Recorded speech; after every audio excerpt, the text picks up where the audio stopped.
बिस्मिल्लाहिर्रहमानिर्रहीम। दोस्तों, पूरी दुनिया में जो एजुकेशन सिस्टम है वो डिफरेंट टाइप्स का होता है। तो छोटे बच्चों के लिए जो अभी स्कूल गोइंग नहीं हैं, प्री स्कूल जो चिल्ड्रन हैं, उनके लिए मैंने कोशिश की है कुछ ऐसी एक्टिविटीज़ जो दुनिया के बेहतरीन ममालिक में होती हैं, परफॉर्म की जाती हैं, बच्चों को करवाई जाती हैं एजुकेशन के लिए, उनकी कॉन्फिडेंस बिल्डिंग के लिए या प्री स्कूल उनकी ग्रूमिंग के लिए। तो उनको मैंने कोशिश की है कि शॉर्ट लिस्ट करके आप लोगों के साथ शेयर करूं, ताकि हम पाकिस्तान में अपने बच्चों को उन एक्टिविटीज़ को परफॉर्म करवा के जो वर्ल्ड बेस्ट एक्टिविटीज़ हैं, जो उन बच्चों के लिए जो प्री स्कूल बच्चे हैं, तो उसके लिए मैंने कोशिश की है एक अच्छी रिसर्च करके शॉर्ट लिस्ट करके आप लोगों से शेयर करने लगा हूँ। वीडियो को मुकम्मल देखिएगा ताकि आप लोगों को ये सारी एक्टिविटीज़ अच्छे से समझ आएँ और फिर उनको आप घर पे परफॉर्म करवा सकते हैं। तो शुरू करते हैं जी। सबसे पहले ये एक बहुत पुरानी एक तरीका है, राइज है, बड़े बूढ़ों से हम सुनते आए हैं और ये सिर्फ एशिया में नहीं, पाकिस्तान में नहीं, बल्कि पूरी दुनिया में होता है, story telling activity.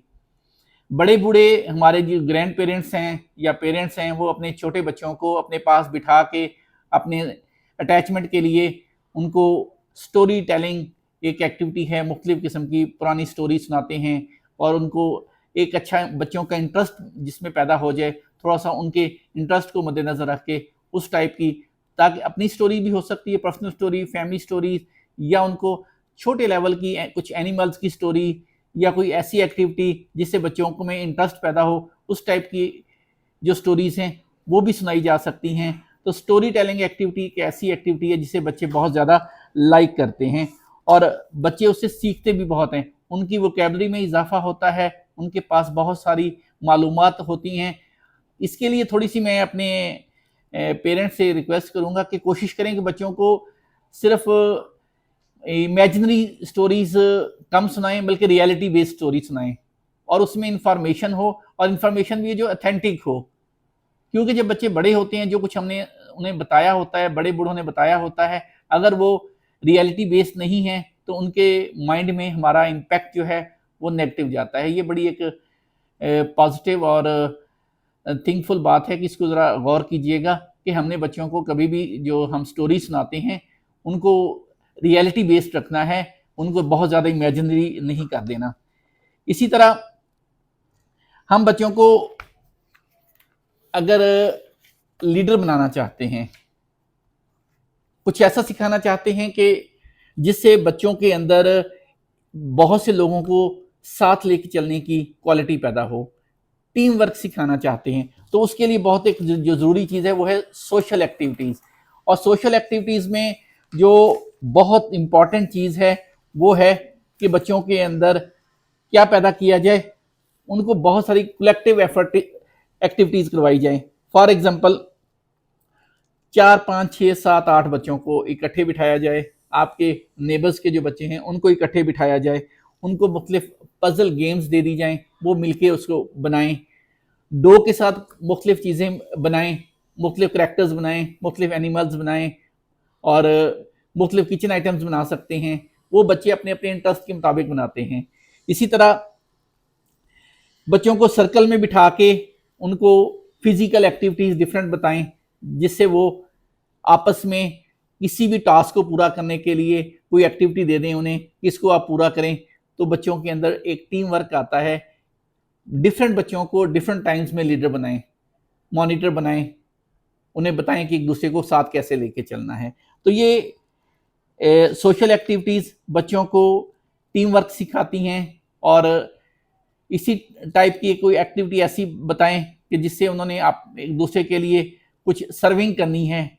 For example छोटी सी कोई गेस्ट हैं, उनको बताएं कि बेटा आप लोगों ने सर्विंग करनी है, और किसी एक बंदे को बताएं, बच्चे को बताएं कि आपने अपनी निगरानी में ये सर्विंग करवानी है। चेक करें कि बच्चे के अंदर वो क्वालिटी कैसे पैदा होती है। ये बातें आपको बड़ी लग रही होंगी, लेकिन छोटे लेवल पे बच्चों को जब ये एक्टिविटीज़ परफॉर्म करवाते हैं तो आप देखिएगा इससे बहुत स्ट्रांग इम्पैक्ट पैदा होता है। अच्छा, कुछ गेम्स ऐसी होती हैं जो सिर्फ एक बच्चा नहीं खेल सकता, वो 3, 4, 5, 6 यानी कि ग्रुप की सूरत में खेला जा सकता है, गैदरिंग की सूरत में खेली जा सकती हैं। तो वो एक्टिविटीज जो है वो एक सोशल स्किल को पैदा करती हैं, कॉन्फिडेंस बिल्डिंग को पैदा करती हैं और टीम लीडरशिप पैदा करती हैं बच्चे के अंदर। इसी तरह कुछ एक्टिविटीज़ होती हैं जो हम नेचर बेस्ड होती हैं। हम आउटडोर बच्चों को लेके जाएं, किसी पार्क में लेके जाएं, वहाँ पे स्विंग्स पे लेके जाएं, वहाँ पे डिफरेंट एक्टिविटीज़ परफॉर्म करवाएं बच्चों को, वहाँ पे मुख्तलिफ झूलों पे लेके जाएं, वहाँ बच्चों को लाइन अप करके डिसिप्लिन सिखाएं। अगर पार्क गंदा है, डर्टी है, तो उसकी क्लीनिंग करवा लें। ये भी छोटी छोटी एक्टिविटी है, उनको बच्चों को मैसेज आएगा कि हमने पार्क जाना है, उसको नीट क्लीन रखना है। अगर कहीं डस्टबिन पड़ी है तो उनको बताएं कि आपने कुछ खाया है तो वो डस्टबिन में डलवाएं। ये छोटी एक्टिविटीज़ लर्निंग के लिए, इंफॉर्मेशन के लिए, ग्रूमिंग के लिए, और आपने आने वाले वक्त में बच्चों को कैसा बनाना है, कैसा इंसान बनाना है, कैसा ह्यूमन बीइंग बनाना है, वो करैक्टर आपने प्री स्कूल से ही स्टार्ट कर देना है। ये नहीं है कि आने वाले वक्त में देख लिया जाएगा, नहीं। अब चाइनीज़, जापानीज़, फिनलैंड के लोग, यूके के लोग, यूएसए के लोग क्यों आगे हैं? वो डे 1 से बच्चों को डिफरेंट पॉजिटिव एक्टिविटीज़ में इन्वॉल्व करते हैं। हम अपने बेजा लाड प्यार की वजह से क्या कर देते हैं, उनको खराब कर लेते हैं।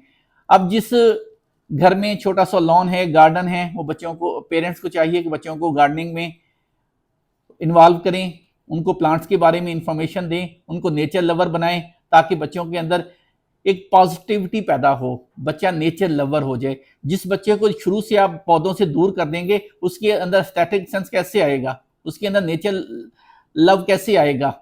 वो नेचर से तो दूर होता जाएगा, वो सिर्फ टेक्नोलॉजी के पास जाएगा, गैजेट्स के पास जाएगा, तो नेचर से दूर हो जाएगा। तो बच्चों को पौधों से प्यार करना सिखाएं।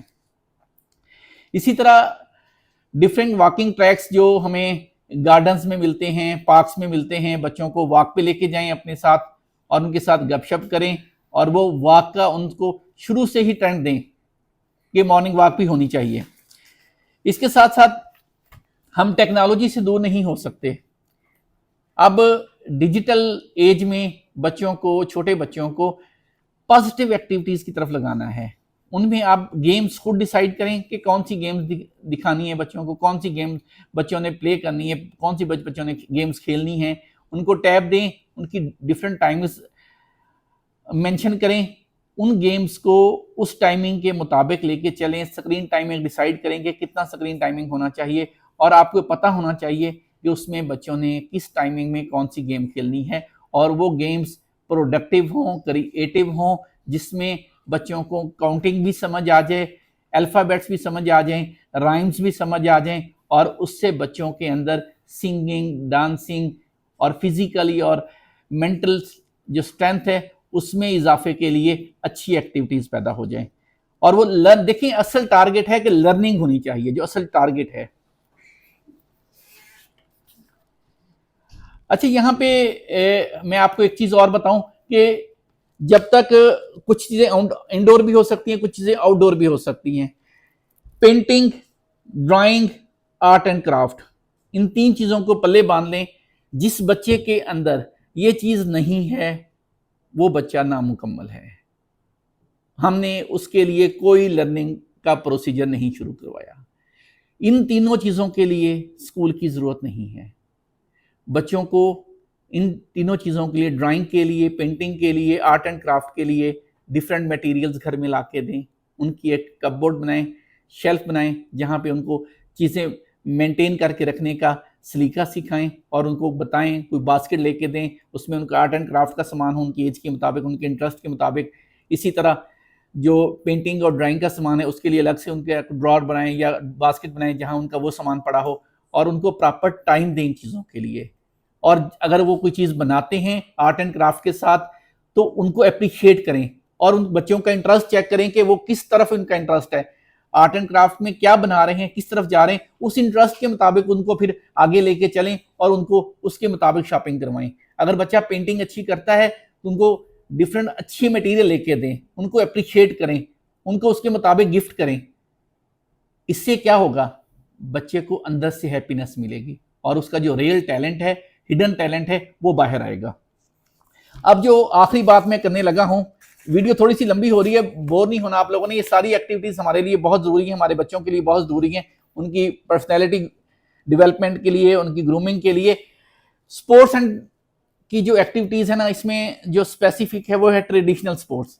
आप उस बच्चों को डिफरेंट स्पोर्ट्स में लाजमी इन्वॉल्व करें। फिजिकल एक्टिविटी के लिए बच्चों को डिफरेंट स्पोर्ट्स लाजमी खेलनी चाहिए, उनके बारे में नॉलेज होना चाहिए, बेसिक स्पोर्ट्स का नॉलेज होना चाहिए जो आपके मुल्क में आपके इर्द गिर्द खेली जाती हैं। इंटरनेशनल लेवल पे जो मशहूर स्पोर्ट्स हैं, बच्चों को उसके बारे में नॉलेज दें और फिर अपने बच्चे को चेक करें कि उसका इंटरेस्ट किस स्पोर्ट्स की तरफ है।